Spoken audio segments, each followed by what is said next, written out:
नमस्कार दोस्तों, स्वागत है आप सभी का इंडियन पॉलिटी सीरीज में। आज हम कवर करेंगे डिलिमिटेशन को। हम देखेंगे डिलिमिटेशन होती क्या है, कैसे होती है, क्यों होती है, इसकी इंपॉर्टेंस क्या है और भारतीय इतिहास में कब कब डिलिमिटेशन हुई है।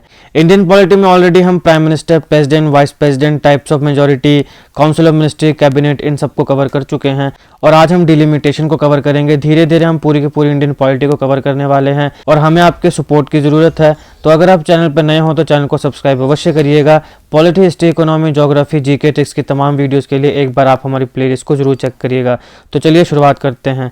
देखिए, जैसे कि आप सब जानते हैं कि हमारी लोकसभा में पूरे भारत से जो रिप्रेजेंटेटिव्स हैं, जो मेंबर ऑफ पार्लियामेंट्स हैं, वो चुनकर आते हैं। लोकसभा के हर मेंबर ऑफ पार्लियामेंट की अपनी अपनी एक लोकसभा टेरिटरी होती है।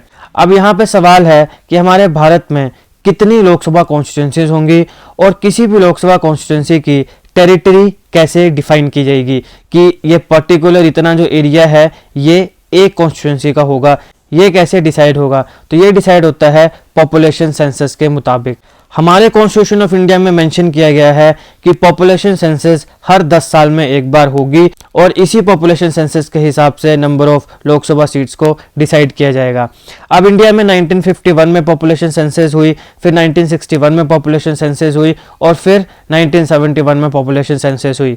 अब जैसे 1951 से 1971 तक पॉपुलेशन इंक्रीज हुई तो हमारी लोकसभा की सीट्स भी इंक्रीज हुई, लेकिन 1951 से 1971 के बीच में हमारी पॉपुलेशन बहुत ज़्यादा इंक्रीज हो रही थी।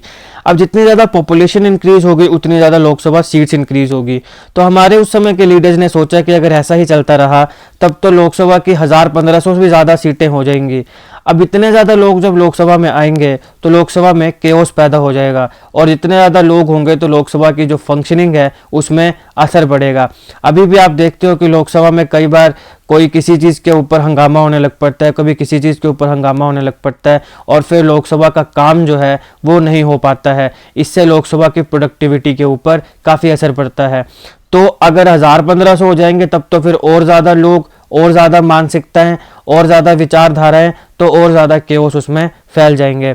तो क्योंकि ऐसी चीज़ें ना हो और पार्लियामेंट की फंक्शनिंग स्मूथली चलती रहे, इसलिए नंबर ऑफ सीट्स को फ्रीज कर दिया गया और उसका बेस ये रखा गया 1971, यानी कि 1971 में जितनी सीट्स हैं वो 2026 तक उतनी ही लोकसभा की सीट्स रहेंगी। 2026 में फिर गवर्नमेंट ऑफ इंडिया डिसाइड करेगी, जो भी सरकार होगी वो डिसाइड करेगी कि अब क्या करना है, सीट्स को बढ़ाना है कि नहीं बढ़ाना है। तो ध्यान रखिए 1971 बेस ये रखा गया, नंबर ऑफ लोकसभा सीट्स और जो लोकसभा टेरिटरी थी। अभी ध्यान में रखिए कि उस समय सीट्स के साथ साथ टेरिटरी को भी फ्रीज कर दिया गया और इसका बेस ये रखा गया 1971, यानी 1971 के सेंसस की जनगणना की पॉपुलेशन के आधार पे लोकसभा सीट्स और लोकसभा टेरिटरी इसको फ्रीज कर दिया गया। लेकिन अब यहाँ पर एक और समस्या आई। मान लीजिए कि ये 3 लोकसभा की सीट्स हैं। अब 1971 में मान लीजिए कि 1 में पॉपुलेशन 9 लाख थी, 2 में 7 लाख, 3 में 5 लाख। फिर 2001 में बढ़कर जो फर्स्ट वाला है उसमें 9 से बढ़कर 14 लाख होगी, सेकंड में 7 से बढ़कर 11 लाख और थर्ड में 5 से बढ़कर 7 लाख होगी। तो अब यहाँ पे बहुत ज़्यादा पॉपुलेशन डिफरेंस है। अब आप खुद ही सोचिए, यहाँ पर 14 लाख लोगों को सिर्फ एक व्यक्ति रिप्रेजेंट कर रहा है, यहाँ पे 7 लाख लोगों को एक व्यक्ति रिप्रेजेंट कर रहा है।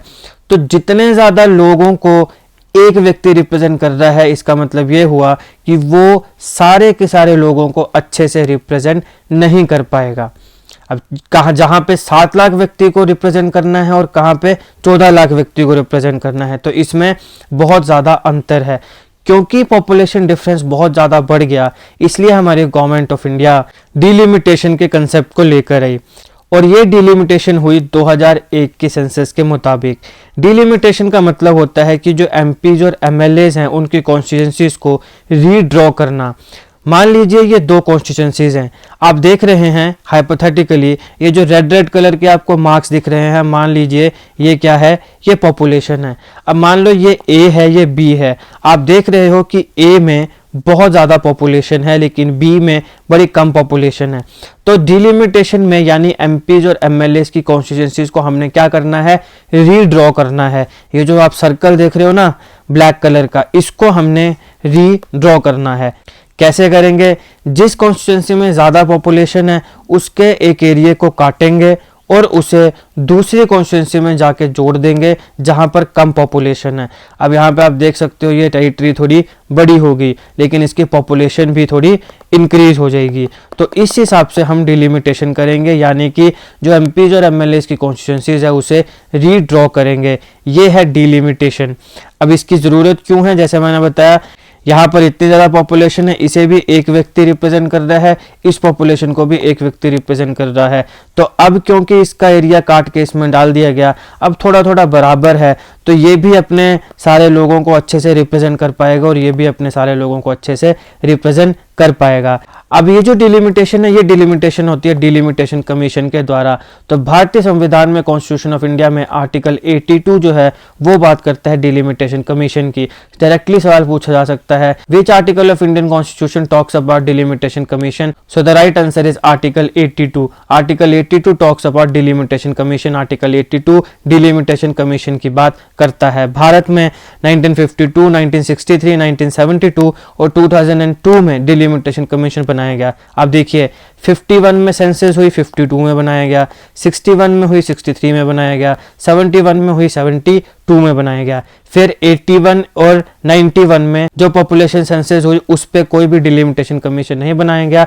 लेकिन 2001 की सेंसस के बाद जो मैंने आपको बताया कि पॉपुलेशन डिफरेंस जो था उसमें अच्छे से रिप्रेजेंट नहीं हो पा रहे थे, एक कॉन्स्टिट्यूंसी में ज़्यादा पॉपुलेशन थी दूसरी में कम थी, तो इसलिए यहाँ पे डिलिमिटेशन कमीशन बनाया गया।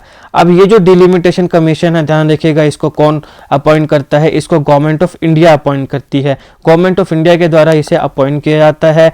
इसकी जो रिकमेंडेशन है वो बाइंडिंग होती है। देखो ये बहुत ही पावरफुल कमीशन है, इसकी रिकमेंडेशन बाइंडिंग होती है और ये जो भी रिकमेंडेशन देगा उसको कभी भी किसी कोर्ट में चैलेंज नहीं किया जा सकता, इसलिए इसको काफ़ी पावरफुल माना जाता है। तो इसकी रिकमेंडेशन बाइंडिंग तो होती हैं लेकिन ये गवर्नमेंट के ऊपर है कि इसको इम्प्लीमेंट कब करना है।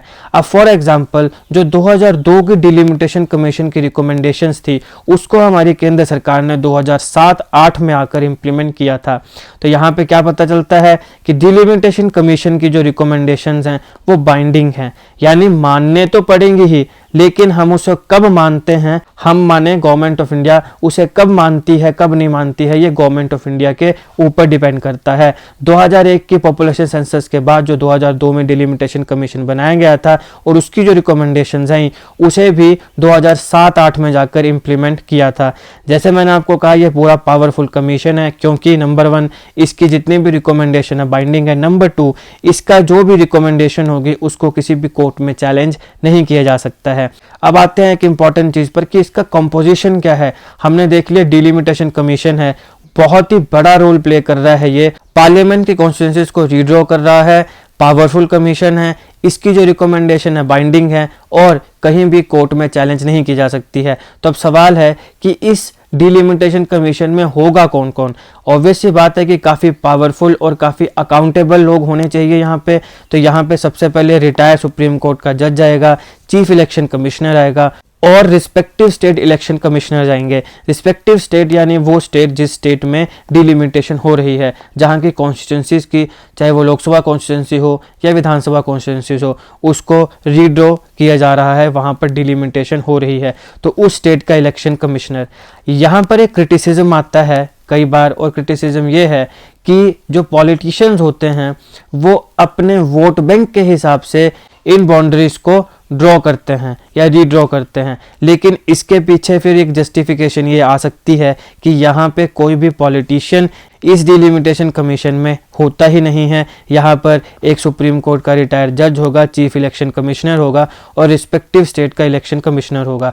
अब क्योंकि हम इंडियन पॉलिटी पढ़ रहे हैं और हम जिन एग्जामिनेशन की तैयारी कर रहे हैं, चाहे वो स्टेट पीसीएस हो, यूपीएससी हो या फिर जिन भी एग्जामिनेशन की आप तैयारी कर रहे हो, हमें क्योंकि होलिस्टिक पॉइंट ऑफ व्यू चाहिए, 360 डिग्री पे हमें नॉलेज चाहिए, हर प्रोज एंड कॉन्स पता होने चाहिए। ये कारण है कि मैं आपको इसका क्रिटिसिज्म और उसकी जस्टिफिकेशन दोनों बता रहा हूं, ताकि मेंस या इंटरव्यू में आपसे ऐसा कोई सवाल पूछा जाए तो आपके पास जवाब देने के लिए या लिखने के लिए काफ़ी मटेरियल हो। तो क्या बात हुई? बात ये हुई कि कंपोजिशन में एक रिटायर्ड सुप्रीम कोर्ट का जज होगा, चीफ इलेक्शन कमिश्नर होगा, और रिस्पेक्टिव स्टेट, जिस स्टेट में ये रीड्रॉ हो रही है कॉन्स्टिट्यूंसी, उसका इलेक्शन कमिश्नर होगा।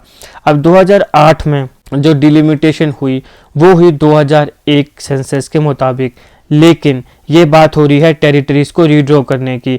नंबर ऑफ सीट्स असेंबली में और पार्लियामेंट में अभी भी 1971 की सेंसस के हिसाब से ही चलती हैं, उसे चेंज नहीं किया गया है।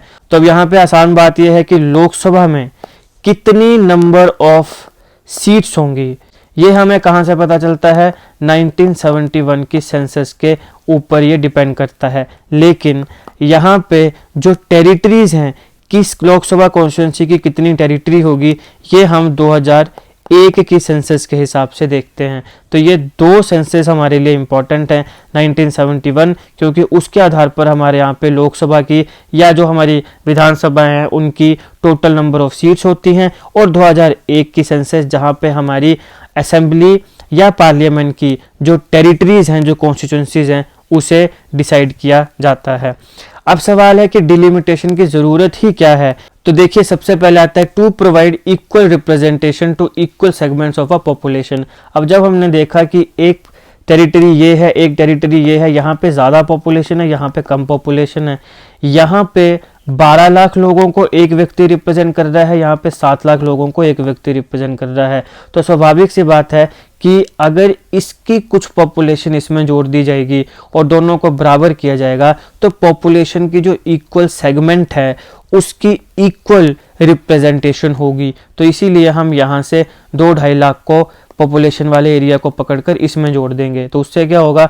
दोनों लगभग बराबर हो जाएंगे, और इसकी वजह से फिर जो पॉपुलेशन की इक्वल सेगमेंट है उसकी इक्वल रिप्रेजेंटेशन होगी। तो सबसे पहले ये बात आती है कि डिलिमिटेशन क्यों जरूरी है।